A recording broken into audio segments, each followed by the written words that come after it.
Olá, paz e a graça do Senhor Jesus.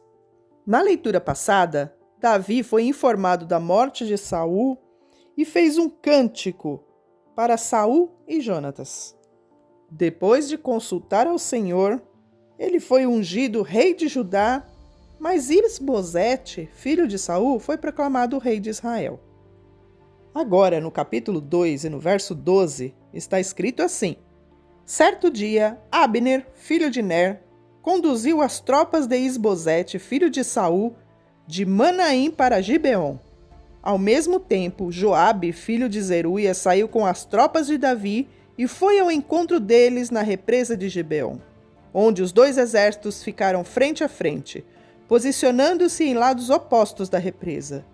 Então Abner disse a Joabe: Proponho que alguns dos nossos guerreiros lutem em confronto direto diante de nós. Está bem, respondeu Joabe. Então foram escolhidos 12 soldados de Benjamim para representar Isbosete, filho de Saul, e 12 soldados para representar Davi. Cada um agarrou o seu adversário pela cabeça e cravou a espada um no lado do outro. E todos morreram juntos, por isso desde então este lugar em Gibeon é conhecido como Eucate Azurim, que significa campo de espadas. Seguiu-se naquele dia uma violenta batalha na qual Abner e os homens de Israel foram derrotados pelos soldados de Davi. Joabe, Abisai e Azael, os 3 filhos de Zeruia, participaram da batalha nesse dia. Azael, que era rápido como uma gazela, começou a perseguir Abner. Continuou decididamente em seu encalço, sem perdê-lo de vista. Quando Abner olhou para trás e viu que ele se aproximava, perguntou: É você, Azael? Sou eu mesmo, respondeu ele. Saia do meu encalço, disse Abner.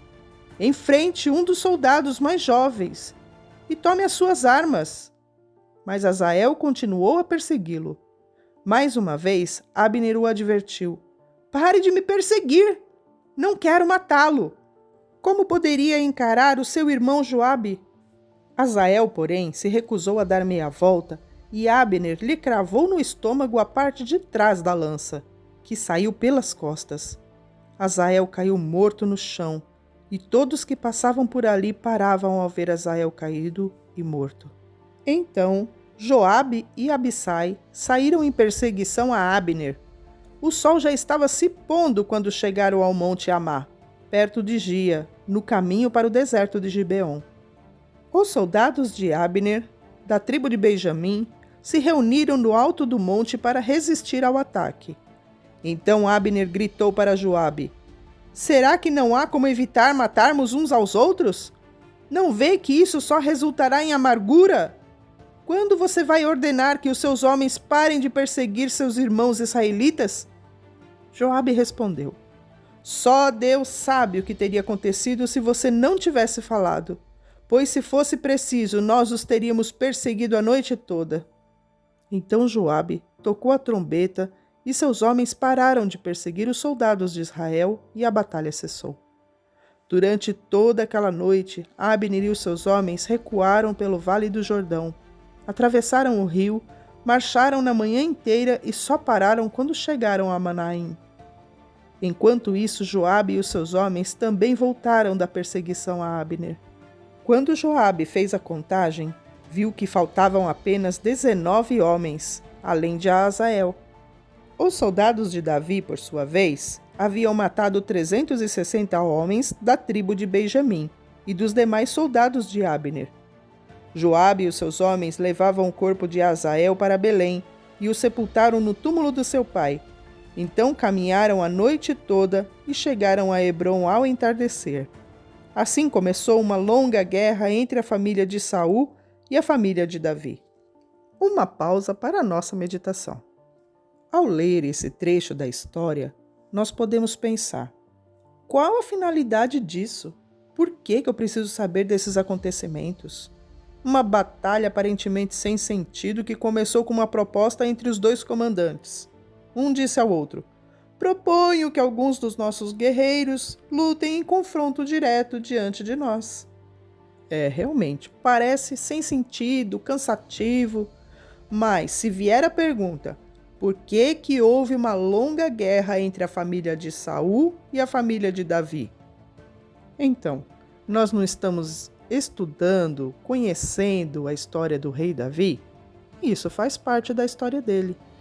Toda esta luta sem sentido fez com que houvesse uma longa guerra entre a família de Saul e Davi. Mas com o tempo, Davi se fortaleceu cada vez mais, e a família de Saul foi enfraquecendo. Vamos continuar no verso 2 do capítulo 3. Estes são os filhos de Davi que nasceram em Hebrom. O mais velho era Amnon, filho de Ainoã de Jezreel. O seu segundo, Quileabe, de Abigail, mulher de Nabal, o carmelita. O terceiro, Absalão, filho de Maaca, filha de Talmai, rei de Gessur. O quarto, Adonias, filho de Agite. O quinto era Cefatias, filho de Abital. O sexto era Itreão, filho de Eglá, esposa de Davi. Todos esses filhos de Davi nasceram em Hebrom. E pausamos a nossa leitura no capítulo 3 de 2 Samuel, no verso 5. Amém!